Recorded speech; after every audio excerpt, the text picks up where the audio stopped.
자, 두 번째 시간 시작합니다. 자, 3번 문제부터 두 번째 시간 시작합니다. 요셉이 온 제사장 보디베라의 딸 아스낫을 아내로 취한 것은 무슨 의미인가? 뭐 이건 아까 처음에 제가 이제 뭐 어느 정도 결말을 말씀드리면서 이제 답이 다 나왔죠? 네. 자, 근데 자, 요셉의 이름이 바뀌죠? 네. 뭘로 바뀌어요? 사분한 바네아. 예. 뭐 이름도 좀 길죠? 사분한 바네아. 자, 이게 무슨 뜻이에요? 하나님께서 말씀하십니다.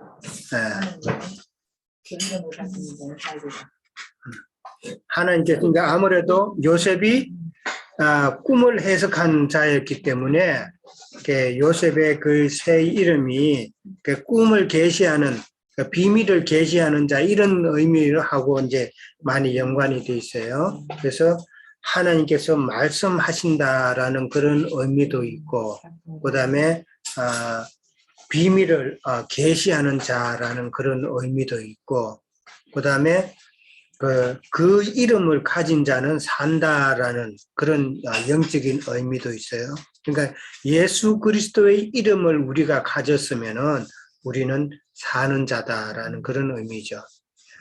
그러면서 또 한면으로는 양식을 모든 죽을 위기에 처한 백성들에게 나누어 주는 그런 세상의 구원자라는 그런 의미도 또 포함되어 있는 것이죠. 그러니까 요셉의 이름이 이렇게 사브나 바니아로 바뀌었다라는 새 이름을 얻었다는 말은 무슨 의미일까? 하나님의 자식이란 그런 의미도 있고, 새 이름이라는 거는 예수님께 대한 이름이, 지금 요셉은 예수님의 예표의 사람이니까 예수님에 대해서 새 이름이 바뀌었다, 새 이름을 얻었다라는 말은 영으로 오셨다는 이야기.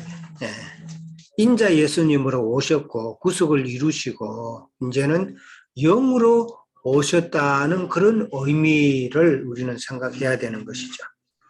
그래서 새 이름이다라고 그랬어요. 그 다음에 이제 그 온이라는 그 지명이에요. 이거는 온의 제사장이라고 그랬거든요. 그 온이라는 말은 태양이라는 뜻이죠. 태양이라는 뜻의 그 지명이란 말이에요. 지명. 온의 제사장이라고 그랬으니까 온 지역의 제사장 이렇게 나오는 거예요. 그러니까 그 온이라는 그 뜻은 태양이라는 뜻의 그 지명이다라고 그렇게 이해를 하시면 되고, 여기에 이제 역사적으로 어느 지역에 있냐 하면은 그 애굽의 가장 중심지가 어디예요?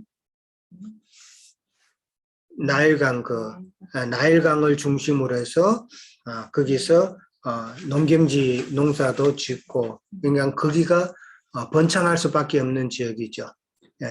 바로의 공주가 나일강에서 목욕하다가 모세를 만났죠. 그런 의미라. 그러니까 나일강이 그만큼 군과 가깝게 있었다는 그런 의미잖아요. 그러니까 나일강을 중심으로 거기에는 참 번성한 성읍이다. 그렇게 이해를 하시면 되죠. 그리고 온 지역이니까 아무래도 거기가 태양신 숭배의 중심지라는 것이죠. 그러니까 우리가 생각해 그냥 강가, 좀 시골 이런 풍경이 아니라 강가기 때문에 거기는 도리어 더 큰 성읍이고, 그 다음에 큰 성읍이다 보니까 많은 사람이 모이는 곳이니까 태양신을 섬기는 그 숭배의 그 중심지가 온이다라는 것으로 이해를 하면 되는 거죠. 자, 근데 이제 제사장이 누구예요? 보디베라예요.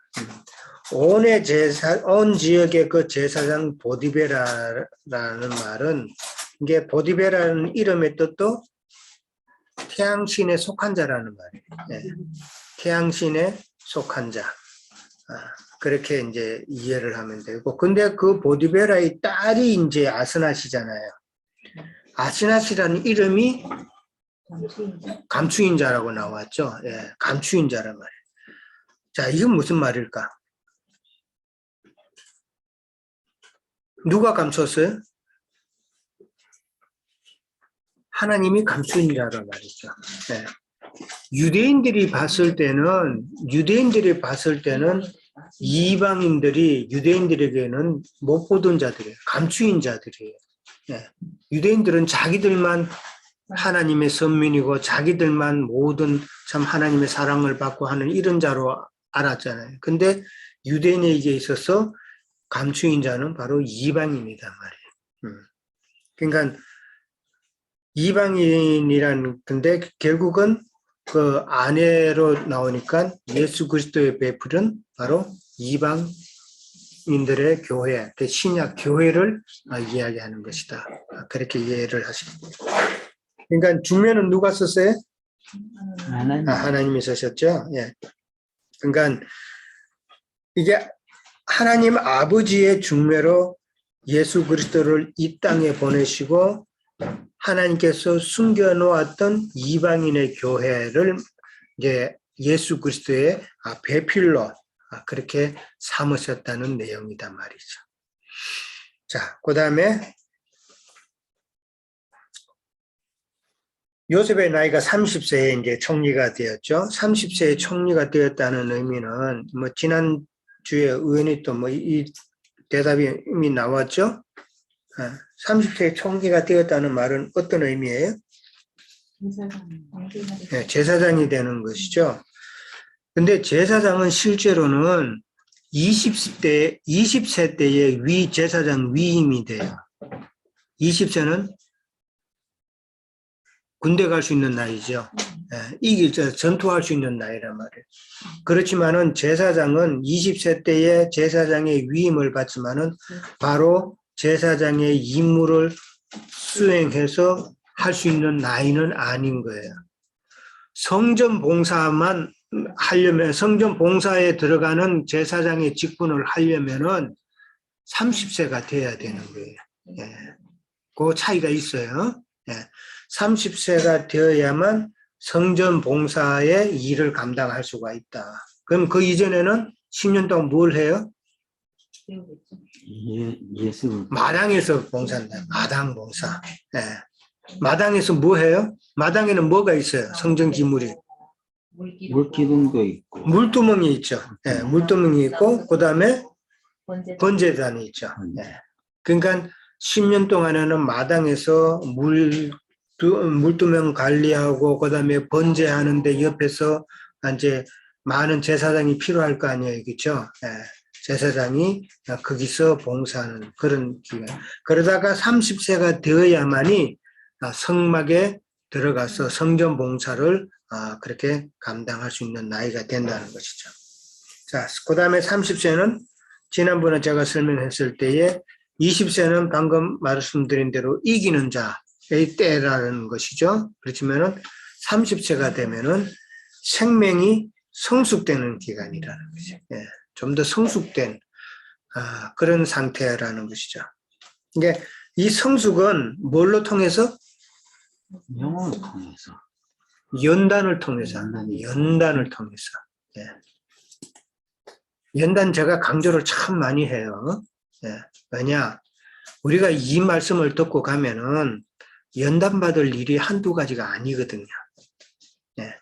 그러니까 여러분에게 이걸 내가 날 주지시키는 게 참 이 진리의 말씀을 받고 가면은 하나님께서는 우리에게 많은 연단의 시간을 보내신다는 거예요. 그거를 잘 견뎌내야 하나님의 말씀이 더 밝아지는 것이지, 그것만 자꾸 붙들고 있고 내 어려운 형편 자꾸 붙들고 있으면은 그거는 그 연단을 지금 통과 못하고 있다는 이야기예요.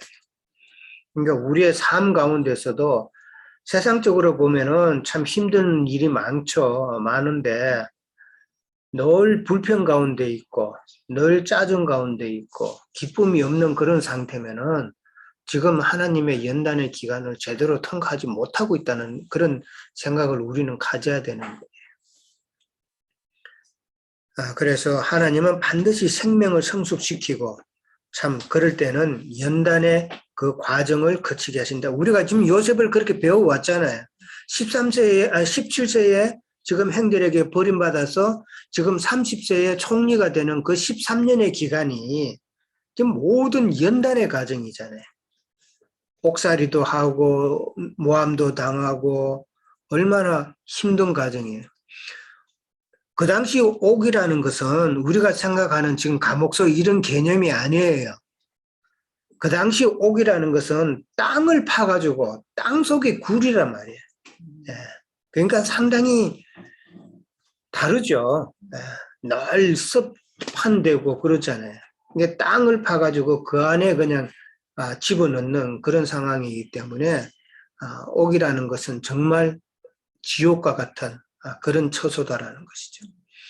그러니까 하나님께서는 그런 다음에 생명이 성숙된 30세가 되어야만 총리로 하나님께서 이렇게 삼으셨다는 것은 예수님도 이 땅에 오셔서 많은 연단 가운데서 연단을 거치셨잖아요. 거쳐서 이제 30세가 돼서 복음을 전파하시고 그 복음을 전파하는 가운데서도 많은 어려움을 당하시고 그런 다음에 이제 죽고 부활하셔서 그 영으로 영광으로 오셨다는 것이라는 거죠. 네. 그렇게 이해를 하시면 되고요. 그 다음에 5번 문제 넘어갑니다. 흉년의 때 바로가 백성들에게 요셉에게 가서 그가 이르는 대로 하여 양식을 구하라고 그랬는데 그 뜻은 무엇일까? 자, 우리가 여기서 중요하게 좀 생각해 볼 수 있는 단어가 요셉에게 가서라는 거예요. 요셉에게 가서 그 다음에 그가 이르는 대로라는 말이에요. 이 두 단어를 우리는 잘 생각해 봐야 돼. 그 42장에 가면은 요셉의 형들이 요셉에게 식량을 구하러 가죠. 식량을 구하러 가는데 어디로 갔다고 돼 있어요? 바로 요셉에게 갔다고 그랬어요. 그러니까 모든 사람들은 식량을 구하려면은 누구한테 가야 된다? 요셉에게 가야 된다. 이 말은 무슨 말이에요?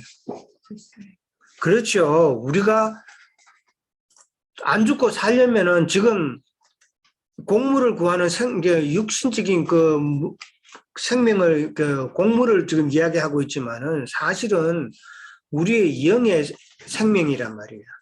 우리가 영적으로 죽지 않고 살려면은 영의 말씀을 누구한테 가야 된다? 예수 그리스도한테 가야 된다는 그 이야기란 말이에요. 그 다음에 그가 이르는 대로라고 그랬어요. 자, 요셉한테 갔으면은 요셉이 어떤 말을 할 것 같아요? 많은 백성들이 요셉에게 그 곡식을 달라고 그랬을 때에 우리가 한번 생각해 봐요. 지금 그런 상황이면은 요셉은 뭐라고 이야기했을 것 같아요? 하나님 말씀에 순종을 하라고 하겠지.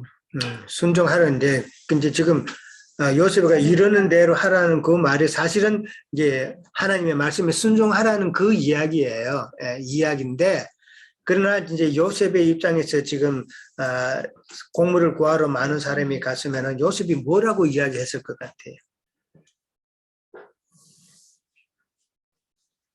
누가 나한테 왔어? 그러면은 내가 뭐라고 이야기할 것 같아? 양식을 달라고.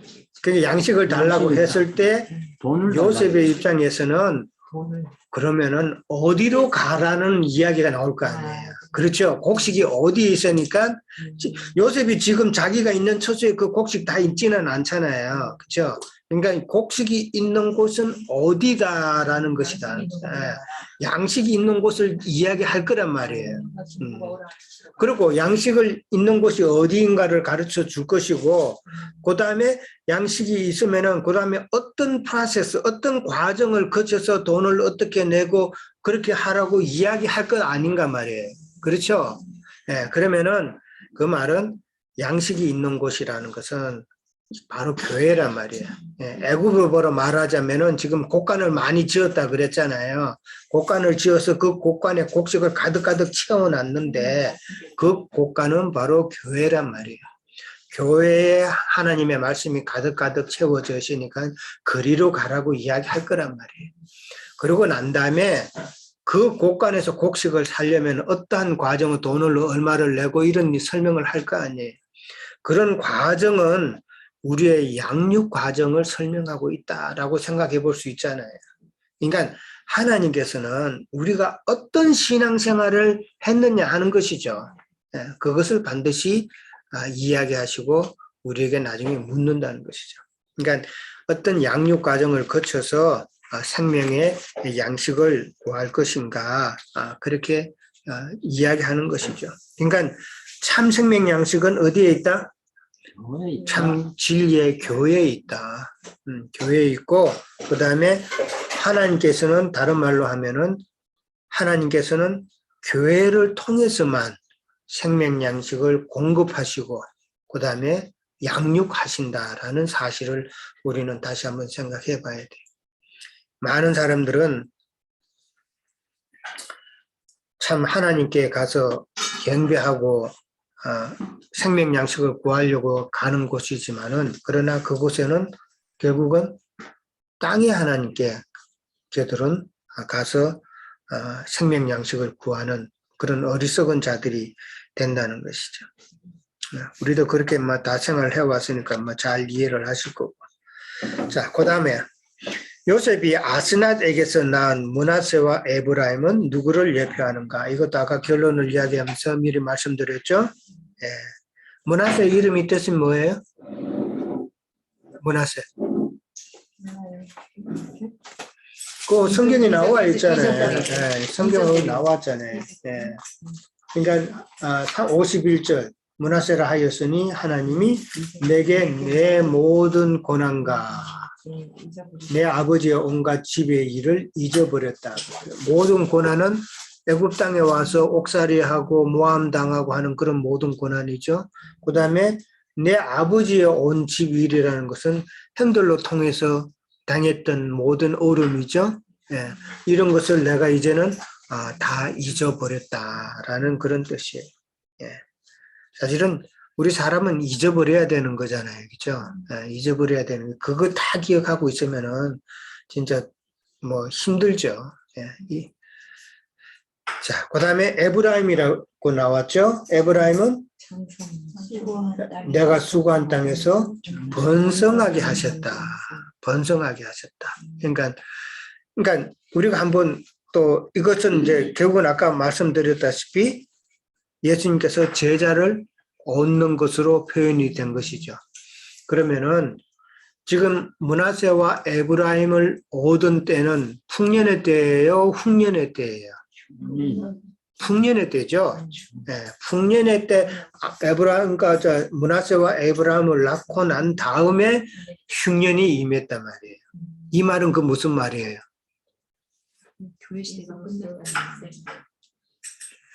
그렇죠. 예수님이 이 땅에 오셔서 말씀을 전할 때가 풍년의 때라는 것이죠. 그 풍년의 때에 예수님께서 제자를 삼으셨잖아요. 그렇죠. 그러고 난 다음에 아들을 놓고 난 다음에 제자를 삼고 난 다음에 이제는 흉년의 때가 왔다는 것이죠. 그때는 핍박의 때잖아요. 그렇죠. 그러니까 말씀이 제자들로 통해서 말씀이 참 온전히 공급이 돼야 되는데 많은 핍박이 되니까 흉년의 때로 묘사가 될 수 있는 것이다. 그렇게 이해를 하면 되는 것이죠. 그러니까 므낫세와 에브라임도 어느 때에 그렇게 된가를 잘 이해를 하셨대요. 자, 오늘은 이제 보면은 많은 사람들이 그런 말을 하잖아요. 지금 이제 이전에 비하면 우리 어릴 때 비하면 모든 세상적으로도 너무 모든 것이 발달되었고 그 다음에 이 종교적으로 신학적으로도 이 모든 것이 너무 많이 말씀들이 많잖아요. 그래서 뭐라 그래요? 요즘은 한마디로 풍요 속에 빈곤이라고 그러죠. 이 영적인 면에서 보면은 더욱 그렇단 말이에요. 지금 우리 이제 인터넷을 통해서 그다음에 그 방송을 통해서 얼마나 이 말씀이 많아요. 이게 풍요란 말이에요. 그러나 그 가운데서 우리가 얻어먹을 양식이 있어요? 정말 없잖아요. 예. 그래서 풍요 속에 빈곤이다. 참 그러니까 요셉에게 가서 즉 예수 그리스도에게 가서 참 진리가 선포되는 곳에서 우리가 잘 양육받는 것이 얼마나 이게 복된 일인가. 그거를 우리는 늘 생각해야 되고 이 생명 양식을 우리의 마음에 잘 킵해야 된다는 것이죠. 왜 우리가 킵해야 돼요? 에스겔서에 보면은 하나님께서 에스겔 선지자에게 하나님의 손에 두루마기를 보여줘요. 두루마기에는 안팎으로 하나님의 말씀이 써여져 있어요. 그 말씀을 에스겔에게 주면서 에스겔에게 먹으라 그런단 말이에요. 먹는다는 것은 말씀을 받아들이는 것이잖아요. 우리가 이 말씀을 우리는 받아들이는 거예요. 근데 받아들이는 사람이 있는가 하면 못 받아들이는 사람도 있죠. 소화가 안 되는 사람, 체하는 사람. 내가 어디서 딱 걸려요. 이 말은 내가 평생을 살아온 신앙생활과는 생각과는 좀 다르다, 안 맞다. 딱 걸리는 사람이 있단 말이에요. 에스겔 선지자에게 주신 그 하나님의 말씀은 에스겔에게 하나님이 뭐라 그러냐면 먹어서 창자까지 보내라 그랬는데 창자까지. 위에서 딱 걸리면 소화가 안 되는 것이 있잖아. 창자까지 내려가면 소화가 되는 것이잖아요. 창자까지 내려가야 소화가 되어서 거기서 영양분이 흡수가 되죠. 예, 에너지원이 생기잖아요. 위에만 있으면 이건 에너지가 안 되잖아요. 예, 창자에까지 내려가서 우리가 이 생명 말씀이 우리가 먹고 에너지원을 충분히 공급을 받아서 비축을 해두어서 참 우리도 빨리 그 에너지를 써야 될 때가 빨리 오기를 바라는 거죠. 우리가 창세기는 이제 곧 끝나는데 이제 이게 끝나면은 여러분이 이제는 그때가 된다고 생각해야 돼요. 그래서 말씀을 전해야 될 때가 곧 온다 생각하시고 충분히 이 말씀을 잘 먹고 그렇게 저장을 하시기 바랍니다. 여기까지입니다. 감사합니다.